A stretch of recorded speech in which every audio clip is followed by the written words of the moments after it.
Assalamualaikum warahmatullahi wabarakatuh. Alhamdulillahirabbil alamin. Wassalatu wassalamu ala asyrafil anbiya'i wal mursalin. Sayyidina wa maulana Muhammadin wa ala alihi wa sahbihi ajma'in. Amma ba'd.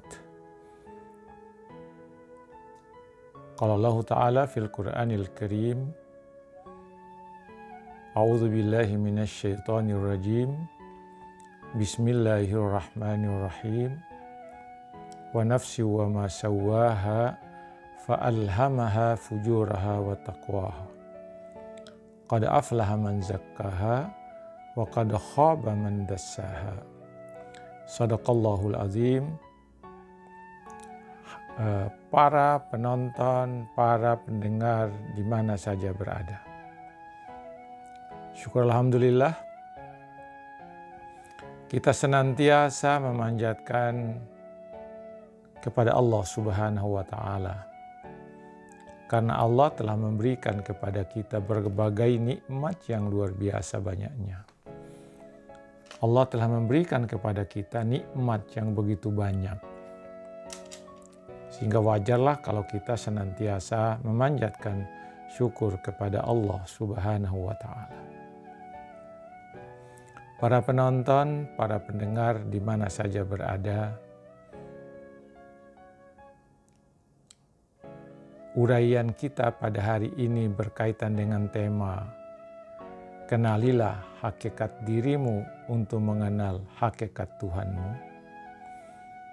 Akan kita uraikan mengenai macam-macam nafsu. Dalam episode ke-20 ini kita akan menguraikan macam-macam nafsu. Kita tahu bahwa setiap manusia diberikan nafsu oleh Allah Subhanahu wa Ta'ala. Tidak ada manusia yang tidak diberikan nafsu oleh Allah Subhanahu wa Ta'ala. Dalam uraian yang lalu, kita sudah menjelaskan peringkat-peringkat nafsu manusia. Yaitu ada 6. Yang pertama adalah nafsu an-nabatiyah, an-nafsu al-hayawaniyah, an-nafsu al-insaniyah, an-nafsu an-natiqah, an-nafsu al-qudsiyah, an-nafsu ar-rahmaniyah.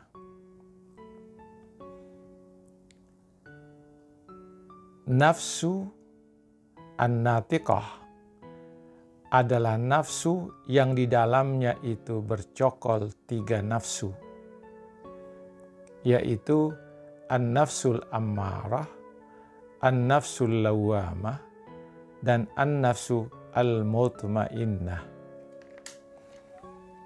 Mari kita lihat 3 macam nafsu ini yang ada dalam diri manusia atau yang ada dalam diri an-nafsu an-natiqah itu.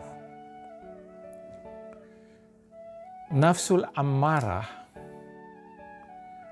adalah nafsu yang senantiasa mendorong manusia, yang senantiasa memerintahkan manusia untuk berbuat buruk. Jadi kalau ada seseorang yang ingin melakukan sesuatu perbuatan dan itu perbuatan buruk, maka yang mendorong diri manusia itu adalah an-nafsu al-ammarah. Nafsu yang memerintahkan manusia kepada keburukan, kepada kejahatan. Karena itu maka kalau ada perbuatan yang dilakukan oleh seseorang, itu adalah atas perintah an-nafsul ammaratu bisu, yaitu nafsu ammarah yang memerintahkan manusia untuk berbuat buruk. Nah, kita harus kenali dia ini, kita harus kenali baik-baik an-nafsu al-ammarah bisu. Ketika terlintas dalam pikiran kita, ketika terlintas dalam hati kita untuk melakukan perbuatan buruk, hati-hati. Itu sudah ada tanda bahwa jiwa kita, nafsu kita itu sedang ada perintah dari nafsu al-ammaratu bisu. Gimana caranya? Cepat kenali dia. Lalu katakan, kamu yang memerintahkan aku berbuat buruk, aku tidak mau. Karena itulah maka kita harus mengenali mana perbuatan baik, mana perbuatan buruk. Prinsipnya perbuatan buruk itu adalah perbuatan yang dapat merugikan diri sendiri, bisa merugikan orang lain, bisa merugikan lingkungan, atau bahkan bisa merugikan Tuhan. Yang saya maksud merugikan Tuhan itu adalah amal-amal itu menyebabkan seseorang melanggar perintah Allah. Melanggar perintah Allah itu adalah sesuatu yang buruk. Itulah sebabnya maka kita disuruh mencari ilmu agar kita tahu mana yang baik, mana yang buruk. Mana yang soleh, mana yang gairu soleh. Mana yang soleh, mana yang salah. Itu. Jadi nafsu al-ammarah bisu. Kemudian yang kedua adalah nafsul lawwamah. Nafsul lawwamah itu adalah nafsu yang terletak di antara nafsul ammarah dan di antara nafsu al-mutmainnah.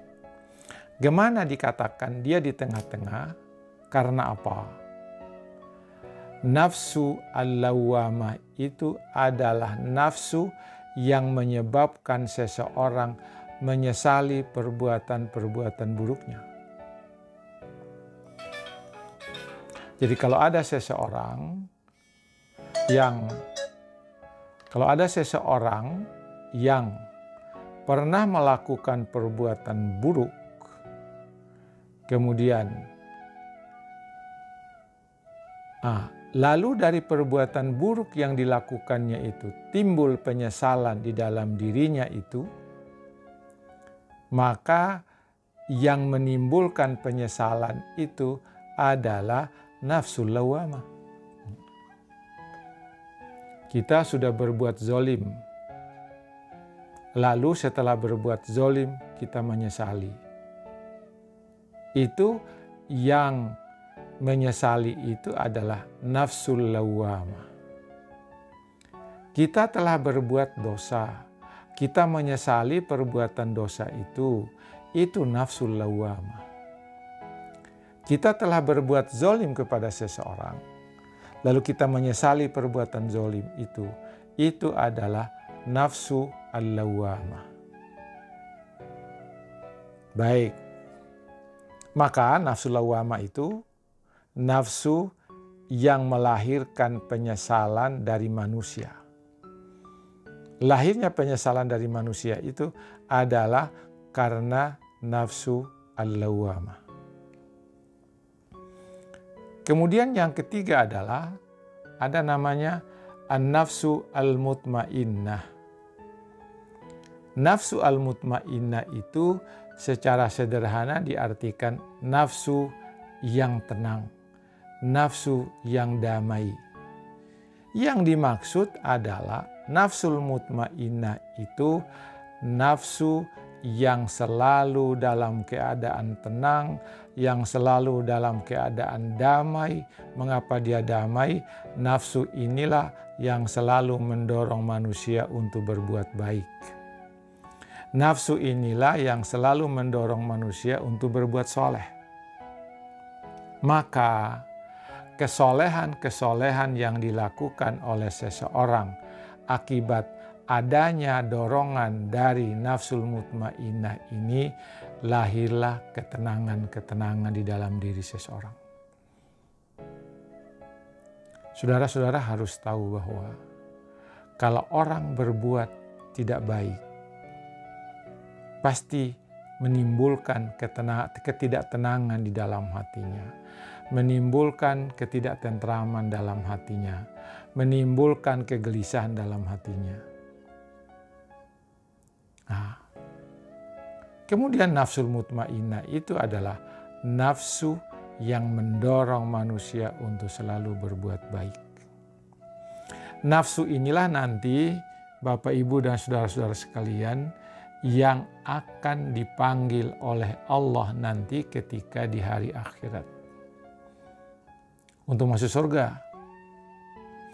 Ya ayyatuhan nafsul mutmainnah, wahai jiwa yang tenang, hai nafsu yang tenang, nafsu yang di dunia ini selalu melakukan kebaikan, nafsu yang selalu mendorong manusia ke jalan kebajikan, nafsu yang mendorong manusia ke jalan kemaslahatan, dipanggil nanti oleh Allah. Ya ayyatuhan nafsul mutmainnah, irji'i, kembalilah. Ila rabbiki, kepada Tuhanmu. Radiyatan mardiyah, dalam keadaan kamu senang. Mardiyah, dan kamu juga disenangi. Kamu akan senang dengan dipanggilnya oleh Allah itu untuk masuk ke dalam surganya. Kemudian kamu disenangi tidak hanya oleh Allah, tetapi oleh para malaikat yang ada di dalam surga itu. Karena itu maka 3 nafsu ini akan memainkan peranannya dalam kehidupan. Kalau ada keinginan untuk berbuat buruk, ingat, ini nafsul amarah. Kalau ada ingin berbuat zalim, kamu nafsul amarah. Aku tidak mau ikut apa yang kamu perintahkan. Nah, ketika kita sudah tahu bahwa itu nafsul amarah, insya Allah kita akan terlindungi.